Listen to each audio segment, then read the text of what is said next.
This Monday, the 22nd anniversary of the 9/11 terror attack. So many still unidentified officially. And in fact, today, the medical examiner of New York announcing that the remains of 2 more victims have been identified. Still, that means 40% of the nearly 2,800 people killed in the attack in Lower Manhattan have not been officially identified. Tonight, we talked to one of the hero firefighters who was there that day, Joe Pfeiffer, still with the FDNY, which makes telling his story even more profound, which is why we asked Jim Dolan to do it. You spend a lot of time thinking about 9/11 when you can feel your brother's name carved in the stone of the memorial, when your last memory of him is ordering him into the building. And my brother came up to me without saying a word. And we looked at each other, wondering if we were both going to be okay. And then I ordered him, as I ordered many of my other fire officers, to take their unit and go upstairs to evacuate the building. Transmit a 3rd alarm. We'll have the staging area. Joseph Pfeiffer was the first chief on the scene when the Twin Towers of the World Trade Center were attacked. He saw it. He heard it. We heard this loud noise of a plane. And as you know, you don't hear planes in Manhattan because of the tall buildings.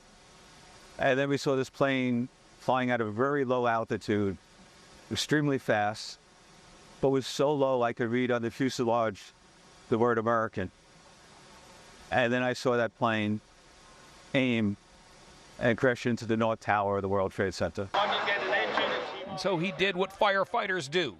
He responded on 9/11 and all the days that followed in a 37-year career before he retired for a minute. It's good to be back. Pfeiffer did some teaching at Harvard and Columbia for a while, but came back to the FDNY recently to become first deputy commissioner.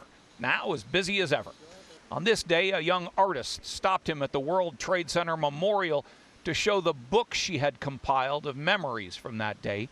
He was heartened to know someone so young felt that strongly about service and the sacrifice of women and men like his own brother Kevin, who before he died helped scores of others to safety. If it wasn't for my brother, they would have never made it out. I still have the thoughts of what if, but I'm very proud that he saved many lives that day. When construction was just about finished on One World Trade, they asked then Chief Pfeiffer to write something on the beam that was used to top the building off.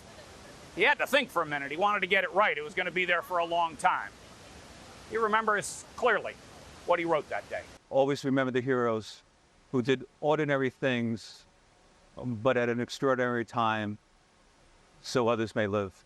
The heroes who he knew so well. Jim Dolan, Channel 7 Eyewitness News.